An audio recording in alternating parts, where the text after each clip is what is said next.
গাজী 1988 সালে 2 টাকায় সদস্য হয়ে আজও আদর্শ অটল। বর্তমানে অভাবের মধ্যে দিন কাটছে তার। এদিন প্রার্থী রেখা পাত্র তার বাড়িতে গেলে আবেগ আপ্লুত হয়ে সমর্থনের কথা জানান তিনি। উত্তর 24 পরগনার হিঙ্গলগঞ্জের বোলতলা এলাকার বাসিন্দা তরফান গাজী এক অনন্য রাজনৈতিক জীবনের সাক্ষী। 1988 সালে মাত্র 2 টাকা দিয়ে ভারতীয় জনতা পার্টির সদস্য পদ গ্রহণ করেছিলেন তিনি। তারপর থেকে দীর্ঘ সময় ধরে দলীয় আদর্শে অটল থেকেছেন। এক সময় চুটিয়ে রাজনীতি করলেও বর্তমানে তার বয়স প্রায় 80 অভাব অনটনের মধ্যেই কাটছে দিন যাপন। এক চিলতে ঘর, দরমার বেড়া, বাড়িতে নেই বিদ্যুৎ সংযোগ, নেই রান্নার গ্যাসের ব্যবস্থাও। তিনি একবার বিজয়ী প্রার্থীও হয়েছিলেন বসিরহাট থেকে।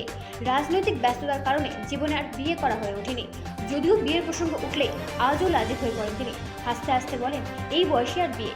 তৎকালীন সময়ে বিজেপির সভাপতি তপন শিকদারের নেতৃত্বে দার্জিলিং বাদে রাজ্যের প্রায় সব জেলাতেই সক্রিয়ভাবে সংগঠনের কাজ করেছেন তরফান গাজী।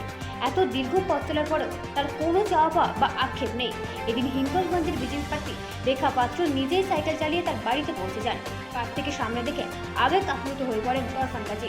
তিনি জানান, প্রার্থী হিসেবে রেখা পাত্র তার অত্যন্ত পছন্দের। Report Rajib news network.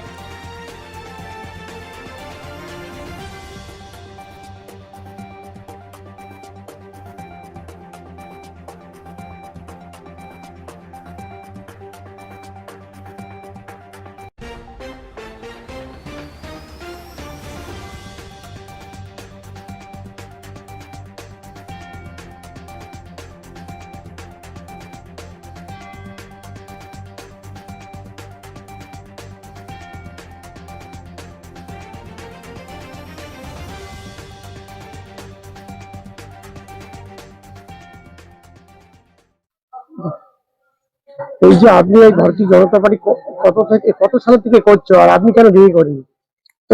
তো বললাম আগে 1988 সাল থেকে আমি বিজেপি পার্টি শুরু করি। বুঝলে, মানে রেকর্ড ভাবে বললাম 2 টাকা সদস্যপত্র নেই, তখন 2 টাকা করেই সদস্যপত্র ছিল বিজেপির। সেই হিসেবে 1988 সালে আমি প্রথম 2 টাকা দিয়ে বিজেপির সদস্যপত্র হয়। এই বাড়ি ছিল আপনার পেছনে যে ঘরটা দেখছি, এটা আপনার ঘর? হ্যাঁ, এটি আমার ঘর। ঘর দেয়নি, ঘর দেয়নি, আর আমিও সেসব বিষয় অত করিনি। চাওয়া পাওয়া করেননি? কারণ আছে না। আপনার পার্টিদের কাছে কিছু চেয়েছিলেন যে আমার বাড়িতে কারেন্ট নেই, ঘর নেই? আমাদের নিজেদের পার্টির মধ্যে তখন প্রশান্ত অসুবিধা ছিল না, তারা নিজেরা কোথায় থাকবে তাই তাদের চিন্তা ছিল না। তারা আমার বিষয়ে ভাববেটা কখন? তারা দেখতে তো পাচ্ছে, এখনো তো দেখতে পাচ্ছ যে বিজেপির অবস্থাটা কোথায়। আপনার নাম তরফান গাজী? কি করেছেন আপনি? না। কেন বিয়ে? হয়তো বললাম তো যে একটা সময় রাজনীতি নিয়ে আমি এতই ব্যস্ত ছিলাম যে তখন আর আমার আর বিয়ে করার কথা স্মরণ ছিল না। রাজনীতির সময় কোথায় কোথায় যেত? অল পশ্চিম বাংলা, দার্জিলিং জেলা বাদে আর সব জেলায়। তখন সভাপতি কে ছিল? তপন শিকদার। তখন কেমন ছিল পার্টি, আর এখন কেমন হয়েছে? তো এখন পার্টি বহু ডেভেলপমেন্ট। তখন তো পার্টির কিছু ছিল না। এখন কি আপনি পার্টির কাছে কোনো দাবি করছেন? ঘর না, আর দাবি করবো না। কত বয়স হয়েছে আপনার? তা ধরো 80 ধারে যাচ্ছে। তাহলে তো বিয়ে করে এখন আর করবেন না। আর বিয়ে এখন নাতি পোতা চারিদিকে সব হয়ে গেছে, এখন আর ওই বিয়ের কথা তো ভাবিই নেই। এখন যারা আছে তারাই সুখী স্বচ্ছন্দ হলেই এটি যথেষ্ট। আপনার পার্টির কাছে আপনি কখনো দাবি করেননি? কি? আপনার পার্টির কাছে আপনি কখনো দাবি করেননি? কোনটা? এই ঘর পাওয়া, কারেন্ট পাওয়া? না।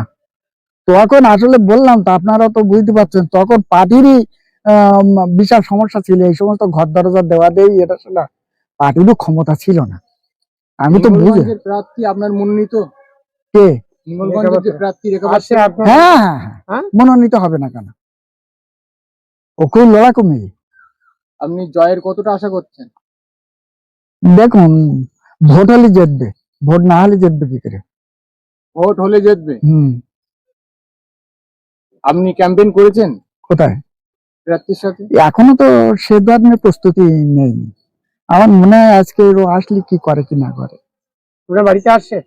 তো বললো রেখা পাত্র আসবে, তাই আসে কি তা কে জানে। আপনার ফোন আছে? আছে। আপনার সাথে কথা হয়? কার? মানে ক্যান্ডিডেটের কথা হয়? না, এখনো হয়নি। বড় বোন না ছোট বোন? ছোট। আপনার নাম? অরফান গাজী, কোথায় বাড়ি? বেলতলা। কর্মীর বাড়িতে এলেন 2028 সালে পরীক্ষা করেন, তার বাড়ি ঘরও পায়নি, কারেন্টও নেই, বিয়েও করেনি, আপনি তার বাড়িতে আসতে এলেন, কি বার্তা দেবেন আর কি বলবেন? দেখুন, উনি আমাদের একজন সংখ্যালঘু একজন পরিবার থেকে উনি বিলং করেন। উনি যে ভারতীয় জনতা পার্টিটা আজকে এতটা বছর অতিক্রম করলেন, এখনো অবধি ওনার মনে একটাই আশা আছেন যে ভারতীয় জনতা পার্টি ক্ষমতায় আসবে। আর উনি একথা উনি আজকে ওনার নিজের মুখ থেকে যেটা আমার সামনে উনি প্রকাশিত করলেন যে সূর্যের আলো যে কদিন দেখবো সে কদিন আমি ভারতীয় জনতা পার্টিতে থাকবো। তো ওনাকে আমি মানে কি বলবো, ওনার আমি মেয়ের সমান, ওনাকে আমি কুর্নিশ জানাই যে উনি আজকের এতটা আশা নিয়ে বসে আছেন। আর ভারতীয় জনতা পার্টি এবার 2026-এ অবশ্যই বিমলগঞ্জ বিধানসভায় আসছে এবং এখানে আমাদের আপনারা জানেন যে কোনো রকম আমাদের এই হিন্দু মুসলিমের লড়াই না, এই লড়াইটা মানুষের লড়াই, এই বাঁচার লড়াই। আমরা প্রত্যেকের পাশে আছি, প্রত্যেকটা বাঙালি মানুষ যে ধর্মেরই হোক, আমরা প্রত্যেকের পাশে আছি, প্রত্যেককে নিয়ে লড়াই করব, প্রত্যেকের বিপদে আমরা ঝাঁপিয়ে পড়বো এবং এই হিঙ্গলগঞ্জ বিধানসভা থেকে আমাদের প্রত্যেকটা মানুষের মাথা উঁচু করব এবং প্রত্যেকটা মা বোনের সম্মান রক্ষার্থে ওনাদের পাশে থাকবো। 2026 বিধানসভা নির্বাচন